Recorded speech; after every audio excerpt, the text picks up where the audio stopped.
اسی طرح ہے جیسے تم میں سے کوئی اپنی انگلی کو سمندر میں ڈالے پھر دیکھے کہ کیا لے کر وہ انگلی لوٹی ہے، یعنی بس تھوڑی سی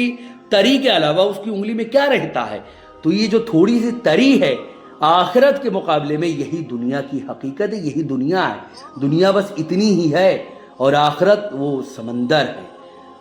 اور اس سمندر کی تو ایک انتہا ہے، اس سمندر کی تو ایک وہ ہے، لیکن اللہ رب العزت نے جو ہمارے لیے جنت بنائی ہے اس جنت کو اللہ رب العزت نے ایسے بنائی ہے کہ ابد الآباد تک ہر روز ہمیں نئی نئی نعمتیں اللہ رب العزت عطا فرماتا رہے گا، ہر لمحہ عطا فرماتا رہے گا۔ حضرات محترم، اسی طرح ابن ماجہ کی روایت ہے، حضرت ابو ہریرہ رضی اللہ تعالیٰ عنہ کا بیان ہے، رسول اکرم صلی اللہ علیہ وسلم نے ارشاد فرمایا الدنیا ملعونۃ ملعون ما فیہا الا ذکر اللہ، اللہ کے ذکر کے سوا دنیا اور جو کچھ دنیا میں ہے وہ سب ملعون ہے، اللہ کی ان پر لعنت ہوتی ہے، یعنی یہ تمام چیزیں اللہ کی رحمت سے دور ہوتی ہیں۔ اسی طرح سنن ترمذی کی روایت ہے، حضور رسول اکرم صلی اللہ علیہ وسلم نے ارشاد فرمایا لعن عبد الدینار و لعن عبد الدرہم، یعنی دینار اور درہم کا جو غلام، یعنی دینار اور درہم کا جو غلام ہے وہ ملعون ہے،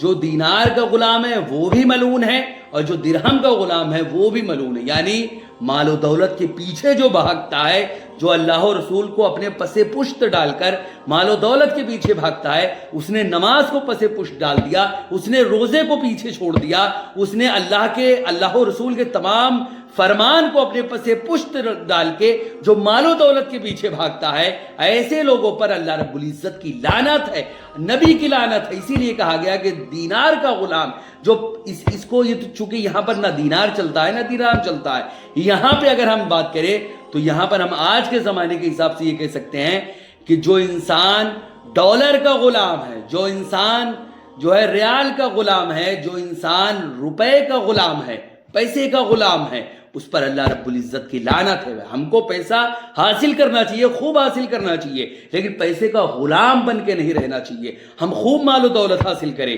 لیکن اس کو اللہ کے راستے میں بھی خرچ کریں۔ ہم اللہ کے راستے میں نہ خرچ کر کے اپنے اوپر خرچ کرتے ہیں اور دنیاوی فضولیات میں خرچ کرتے ہیں لیکن اللہ کے راستے میں نہیں خرچ کرتے، تو ایسے انسان پر اللہ رب العزت کی لعنت ہوتی ہے۔ اسی طرح مسند احمد کی روایت ہے، حضرت ابو موسیٰ رضی اللہ تعالیٰ عنہ بیان کرتے ہیں،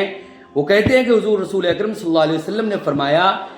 کہ جس نے اپنی دنیا کو محبوب اور مرغوب رکھا اس نے اپنی آخرت کو نقصان پہنچایا، اور جس نے اپنی آخرت کو محبوب اور مرغوب رکھا اس نے اپنی دنیا کو نقصان پہنچایا۔ پس باقی رہنے والے کو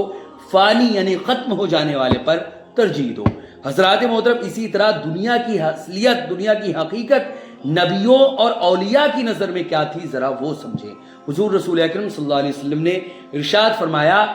اپنے دلوں کو دنیا کی یاد میں نہ لگاؤ۔ حضرت عیسیٰ علیہ السلام فرماتے ہیں کہ جس طرح ایک برتن میں آگ اور پانی جمع نہیں ہو سکتے، اسی طرح ایک دل میں دنیا اور آخرت کی محبت جمع نہیں ہو سکتی۔ آپ مزید فرماتے ہیں کہ کون ہے جو سمندر کی لہروں پر عمارت بنائے، یہ دنیا اسی طرح ہے، تم اسے جائے قرار نہ بناؤ۔ حضرت عیسیٰ علیہ السلام سے کہا گیا کہ ہمیں ایک ایسی چیز بتائیے جس کے سبب اللہ تعالیٰ ہمیں اپنا محبوب بنا لے، تو انہوں نے فرمایا کہ تم دنیا سے دشمنی رکھو اور اللہ رب العزت اس صورت میں تمہیں اپنا محبوب بنا لے گا۔ حضرت داؤد علیہ السلام نے فرمایا کہ اے لوگو، جو کچھ میں جانتا ہوں اگر تم جانتے تو آبادی چھوڑ کر ویرانوں اور جہاں پہ کم لوگ رہتے ہیں وہاں چلے جاتے اور اپنے آپ کو ریاضت و مجاہدہ میں اور ریاضت میں مشغول کرتے، روتے گڑگڑاتے اللہ کی یاد میں، اللہ کے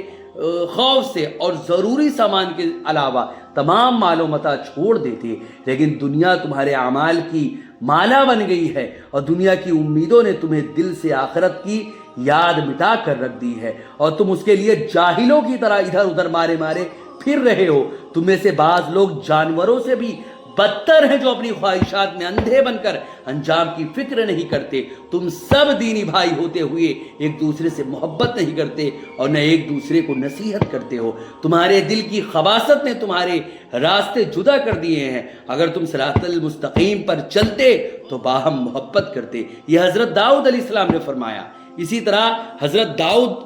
داؤد رضی اللہ تعالیٰ عنہ سے مروی ہے کہ حضور رسول اکرم صلی اللہ علیہ وسلم نے فرمایا جو کچھ میں جانتا ہوں اگر تم جانتے تو کم ہنستے اور زیادہ روتے اور دنیا پر آخرت کو تم ترجیح دیتے۔ حضرات محترم اسی طرح اللہ رب العزت نے حضرت موسیٰ علیہ السلام کی طرف وحی کی کہ اے موسیٰ دنیا کی محبت میں مشغول نہ ہونا، میری بارگاہ میں اس سے بڑا کوئی بھی گناہ نہیں ہے جو دنیا کی محبت میں اپنے آپ کو مبتلا کر لیتا ہے۔ حضرات محترم اسی طرح حضور رسول اکرم صلی اللہ علیہ وسلم نے لالچ اور دنیا کی بہت زیادہ جستجو کرنے سے منع فرمایا ہے۔ ارشاد فرمایا کہ اے لوگو اچھی طرح رزق حاصل کرو، کیونکہ بندے کو وہی کچھ ملتا ہے جو قسمت میں لکھ دیا گیا ہے، اور کوئی انسان اپنے رزق کو ختم کیے بغیر دنیا سے نہیں جائے گا۔ حضرات محترم اسی طرح بعض صوفیہ کا قول ہے کہ اس شخص پر بے انتہا تعجب ہے جو موت کو حق سمجھتے ہوئے بھی رو رہا ہے، جہنم کو یقینی سمجھتے ہوئے بھی ہنستا ہے، دنیا کی ہلاکتوں کو دیکھتے ہوئے بھی مطمئن ہے، تقدیر الہی کو یقینی سمجھتے ہوئے بھی غمگین ہے۔ حضرات محترم تو یہ تمام باتیں جو ہیں اولیاء کرام اور انبیاء کرام کی تھی دنیا کی حقیقت کے بارے میں۔ تو ہم کو یہاں پر کرنا کیا ہے اب ذرا وہ سمجھیں۔ ہم کو ایسا نہیں ہے کہ ہم کو کمانا چھوڑ دینا ہے، بالکل نہیں۔ ہم کو خوب پیسہ کمانا ہے، خوب دولت کمانا ہے، خوب مال و دولت حاصل کرنا ہے، لیکن شرط صرف دو ہے۔ پہلی، ہم کو جائز حلال طریقے سے کمانا ہے۔ دوسرا، ہم کو وہ کما کر اپنے اوپر، اپنے بال بچے، اپنے ماں باپ پر خرچ کرنا ہے۔ ساتھ ہی ساتھ ہم کو اسلام اور دین کے راستوں میں بھی خرچ کرنا ہے۔ تو یہ ہمارا مال و دولت کمانا ہمارے لیے ثواب بن جائے گا، اور لعنت اور عذاب کے بجائے یہ ثواب بنے گا۔ لعنت تب بنتا ہے جب آپ اللہ کے راستے میں خرچ نہیں کرتے، جب آپ